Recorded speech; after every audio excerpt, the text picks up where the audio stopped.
Assalomu alaykum, hurmatli o'quvchilar. Bugungi mavzuyimiz fotosintez mavzusi. Bu mavzu unchalik murakkab emas, hammamiz yaxshi eshitganmiz, bilgan mavzuyimiz chunki. Fotosintezda qisqacha gaplashadigan bo'lsak, fotosintez kimlarda bo'ladi? Fotosintez o'simliklarda, asosan o'simliklarda yuz beradi va suvo'tlarda ham bo'ladi hattoki. Hop, fotosintez degani nima degani? Foton degani bu yorug'lik degani, sintez yorug'lik hisobiga sintezlanish degan ma'noda keladi. Hop, fotosintez qilmaydigan o'simliklar bormi degan savolga ha, bor. Qaysi o'simliklar? Bu parazit o'simliklar hisoblanadi. Aytaylik, zarbechak, diypechak, shumg'iya, rafleziya kabi o'simliklar fotosintez qilmaydi. Sabab ular parazit o'simliklar. Hop, fotosintez o'zi asli qayerda kechadi deydigan bo'lsak, xloroplastning tilakoid hamda stroma qismlarida kechadi. Endi tilakoid qismida yorug'lik reaksiyalar amalga oshadi. Stroma qismida qorong'ulik reaksiyalari amalga oshadi. Mana bu tilakoid, mana bu umumiy oq qismi, bu stroma qismi hisoblanadi. Endi yorug'lik reaksiyalari haqida gaplashadigan bo'lsak, yorug'likda fotosintez qanday amalga oshadi va fotosintezni ko'pchiligimiz bilamiz. O'simliklar karbonat anglikni yutib, kislorodni tashqariga chiqarib berishini biz fotosintez deb ataymiz-da. Aslida u jarayon qanaqa amalga oshadi? Misol uchun, o'simlikka nima naf bizga kislorod chiqarib berishidan. Shu haqida gaplashadigan bo'lsak, avvalo mana yorug'lik bosqichi 6 ta karbonat anglit, 6 ta suv yorug'lik hisobiga glyukoza sintezlanishiga bu yorug'lik reaksiyasi deb ataymiz va glyukoza sintezlanib turib bizga 6 ta kislorodni tashqariga chiqarib beradi. Endi mana bu glyukoza nima deydigan bo'lsak, biz misol uchun qayerdan energiya olamiz? Ovqat yeb turib keyin energiya olamiz-da, ovqatning hisobiga energiya olamiz. O'simlikning ovqati shu glyukoza hisoblanadi. Shuning uchun biz o'simliklarni avtotrof organizmlar, ya'ni avto degani o'z ozuqasini o'zi sintezlaydigan organizmlar deb ataymiz. Mana shu ovqatini sintezlash jarayoni. Endi u ham ovqatini sintezlaydi ekan, ham bizga kislorodni tashqariga chiqarib beradi, ya'ni atmosferaga chiqarib beradi. Xo'p, mana bu karbonat anglikni atmosferadan oladi, atmosferaga chiqarib beradi. Aynan bu yorug'lik reaksiyasi hisoblanadi va yorug'lik hisobiga amalga oshadi. Fotosintez deb aytganimda foton bu yorug'lik, sintez bu sintezlanish. Hop, endi o'zi aslida bosqich ikkitadan iborat, ya'ni ikki bosqichdan iborat. Birinchisi yorug'lik bosqichi, ikkinchisi qorong'ulik bosqichi. Biz endi farqini oxirida aytib beraman. Nima uchun bu yorug'lik, nima uchun bu qorong'ulik, bir-biriga nimaga bog'liq, nimaga fotosintez qorong'uda ham amalga oshar ekan degan savollarga oxirida javob topamiz. Hop, yorug'lik reaksiyalari faqat shuni o'zi bilan kifoyalanmaydi, yana davom etadi. Nimalar bo'ladi desa, aynan shu vaqtda bizda mana bu suv dissotsiatsiyaga uchraydi yorug'lik hisobiga. Shuning uchun biz yorug'lik reaksiyalariga yozdik. Birinchi bo'lib dissotsiatsiyaga uchraydi, ya'ni parchalandi, vodorod va OH ioniga parchaladi. Biz nimaga 24 molekuladan olib qo'ydik, ya'ni 24 moldan olib qo'ydik degan savolga javob, biz hozir 1 mol glyukozani sintezlanishi, ya'ni hosil bo'lishi haqida gaplashamiz. Uning uchun 24 ta suv dissotsiatsiyaga uchrashi kerak bo'lganligi uchun biz 24 ga nisbatan olib ketyapmiz.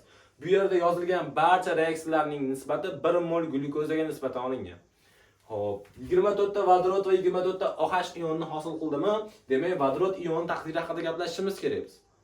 24 ta vodorod ioni NADEF degan o'sha xloroplastda yuradigan modda bor, NADEF bilan birgalikda birikadi hamda NADEF-H ni hosil qiladi.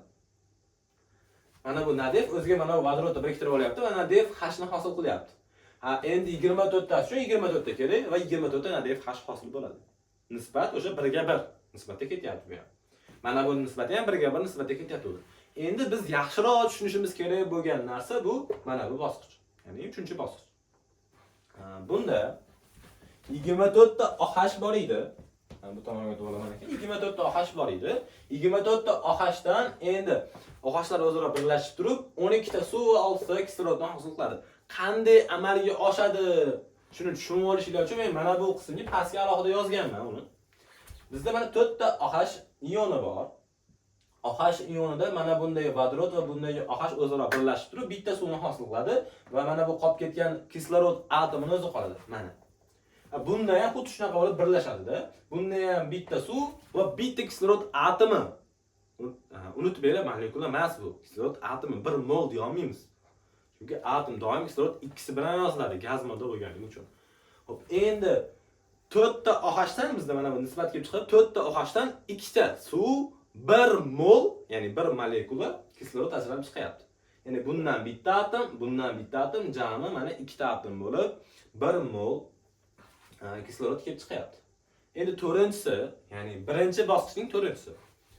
18 ta ADF ga 18 ta fosfat birikib 18 ta ATF hamda suv hosil qiladi. Buni ham nisbati 1 bo'lib ketadi, ya'ni bir nisbatda.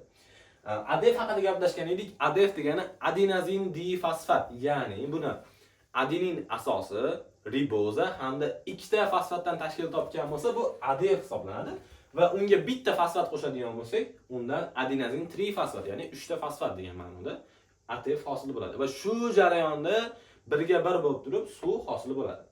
Bizda ham 18 ta ADF bormidi? 18 ta fosfat qo'shdik. Shuni hisobiga 18 ta ATF hamda 18 ta suv hosil bo'ldi. Aynan bularning hammasi yorug'lik reaksiyasida amalga oshyapti va shulardan bizga qorong'ulik bosqichida ishlatadiganlarimiz bor. Bular qaysilar deydigan bo'lsak, bular bu yerdagi NADF H hamda bu yerdagi ATF hisobiga amalga oshiramiz. Endi aynan bu qayerda amalga oshadi desak, tilakoidlarda amalga oshadi.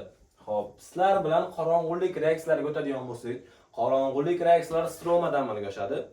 Xo'p, unga 6 ta karbon anagrid kerak bo'ladi, ya'ni buni atmosferadan oladi. Xo'p, 18 ta ATF. Bu yerdagi ATF mana bu joydan hosil bo'layotgan edi. Ya'ni yorug'lik bosqichida hosil bo'ladi, lekin qorong'ulik bosqichida ishlatiladi.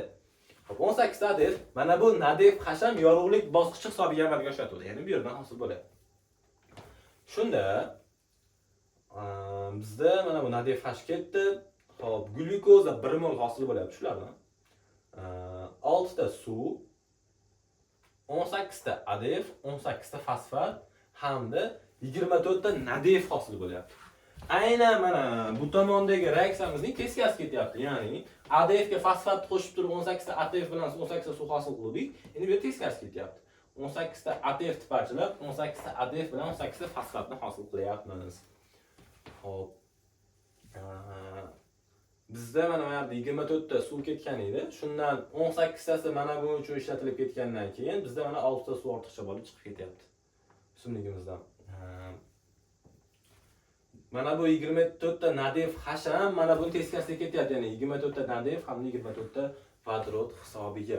Aynan bu qorong'ulik reaksiyasi, ya'ni stromada amalga oshadi. Biz nima uchun buni qorong'ulik reaksiyasi deydigan bo'lsak, o'zi asli qorong'uda amalga oshmaydi bu. Ya'ni yorug'lik nuri kerak bo'lmagan paytda. Ya'ni yorug'da ham bo'lishi mumkin, lekin yorug'lik nuri hisobiga emas. Tushunasizmi? Ya'ni yorug'lik nuri kerak bo'lmagan uchun buni qorong'ulik reaksiyasi deb atashgan. Yorug'da ham, kunduzda ham amalga oshadi, lekin yorug'lik shart emas. O'zi kunduzda amalga oshadi, lekin yorug'lik shart emas. Endi mana bu quyosh nuri ta'sirida bo'lgani uchun buni yorug'lik reaksiyasi deb ataymiz. Aynan shular bo'ladi. Mana bu joyda o'chirib qaytadan tushuntirib beraman. Sababi oldingi video oldim, o'sha ma'lum bir sabablarga ko'ra zapis bo'lmabdi, yozib qo'ydim. Shuning uchun qaytadan sizlarga tushuntirib beraman. Xo'p. Biz mana bu tomonda xloroplastni ko'rishimiz mumkin. Xloroplast o'zi ikkita membrana, ya'ni ikki membranali sanaladi. Bu tashqi membranasi va ichki membranasi. Xullas shu xloroplastning tuzilishi hisoblanadi va aynan unda ribosomalar ham mavjud. Mana bu qizil bilan belgilangan ribosoma, mana bular granalar hamda mana tilakoid. Mana bu qismi strom bo'lsa, bu qismi hisoblanadi. Xo'p. Endi ikkita marker olsam, bizda masala ishlashimiz ham mavjud. Ya'ni masalani qanaqa ishlaymiz? Mana bu qismga tushuntirib beraman. Ya'ni o'zi ko'pchilikda mana shu fotosintez mavzusini o'rganishdan asosiy maqsadi bu masala ishlash bo'ladi. Ya'ni masala qanaqa ishlanadi deydigan bo'lsak, bizda moddalar energiya almashinuvida gaplashgan edik.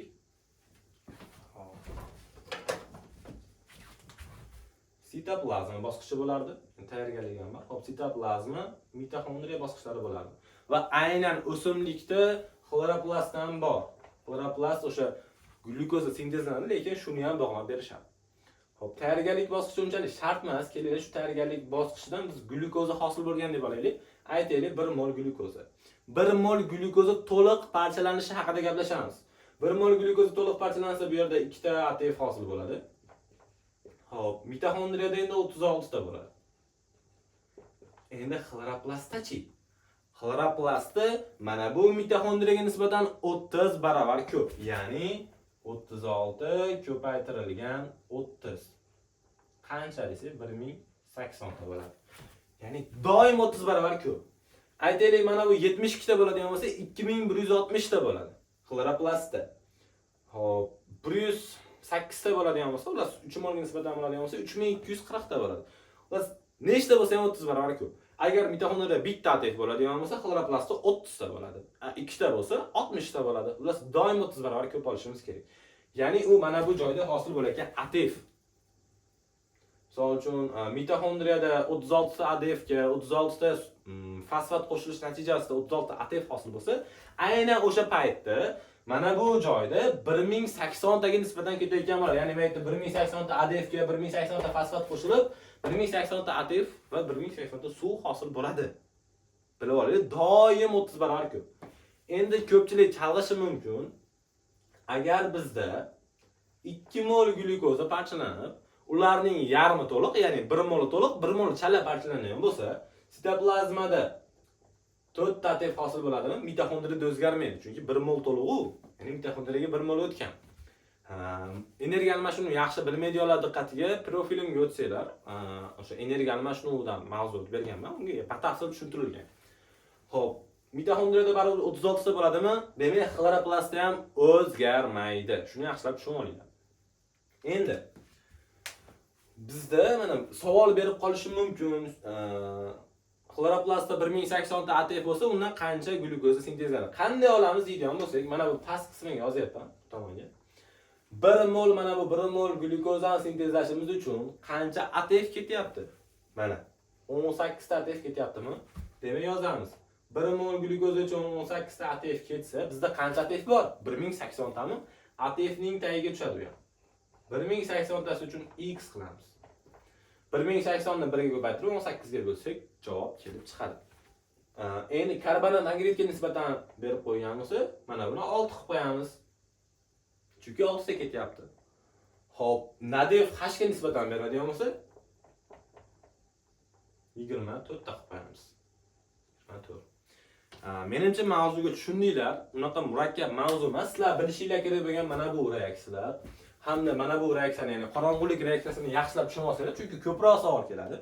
Ya'ni doim mana uni hisoblayotganda biz mana bu reaksiya bo'yicha ketamiz. Shuni yodlab olinglar.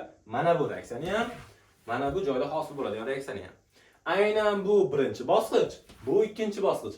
Agarda yorug'lik reaksiyasi bo'lmasa, mana bu qorong'ulik reaksiyasi bo'lmaydi. Chunki mana yerda ADF H bilan mana bu joyda ATF hosil bo'lmagan bo'ladi. Shuning uchun mana bu qorong'ulik reaksiyasi bo'lmaydi. Shuning uchun demak, asosi nima deydigan bo'lsak, asosi baribir yorug'lik reaksiyasi. Shuning uchun biz mana buni fotosintez deb ataymiz. Ya'ni qorong'uda amalga oshsa ham baribir fotosintez deb ataveramiz ekan. Xo'p, menimcha mavzuga yaxshi tushundinglar. Keyin aytib o'tishim kerak edi. Yorug'lik reaksiyasi bilan qorong'ulik reaksiyasining farqini men tushuntirdim buni ham. Asosiy yorug'lik bo'lgani uchun xullas yorug'lik reaksiyasi deyiladi va aynan mana bu reaksiyalar amalga oshishi uchun bizga quyosh nuri zarur. Demak, bizda ham yorug'lik reaksiyasi, ham qorong'ulik reaksiyasidan glyukoza hosil bo'ladi. Mana glyukoza va bu yerda hosil bo'layotgan mana qorong'ulik bosqichdagi glyukoza. Xo'p, mavzuga yaxshi tushungan bo'lsanglar, darsimiz yoqqan bo'lsa kanalimizga obuna bo'linglar. Kamchiliklarimizni o'zingizlar kechiringlar endi. Bilib bilmay kamchilik qilib qo'ygan bo'lsak, xudo xolasa izohda fikrlar qoldiringlar. Dars yoqdimi sizlarga, yoqmadimi? Endi aynan shularga bizda testlar mavjud, ya'ni bularni tahlil qilib tushuntirish uchun testlar ishlaymiz, masalalar ishlaymiz. Masalalarni biz mana bu Telegram kanalimizda ishlaymiz. Mana bu YouTube kanalimizga bo'lsa mavzular joylashtiriladi. Ya'ni shunaqa mavzu o'tganimizda, boshqaroq kattaroq mavzu o'tganimizda YouTube kanaliga joylashtiriladi. Endi uni masalalarni qayerda o'rganamiz deydigan bo'lsak, masalalar unchalik ochiqlanmaydi, ya'ni uni mehnatimiz sarflangan bo'ladi, o'g'irlashdan qo'rqamiz baribir. Chunki har bitta masalani tuzish uchun ancha fikrlash, ancha ter to'kiladi.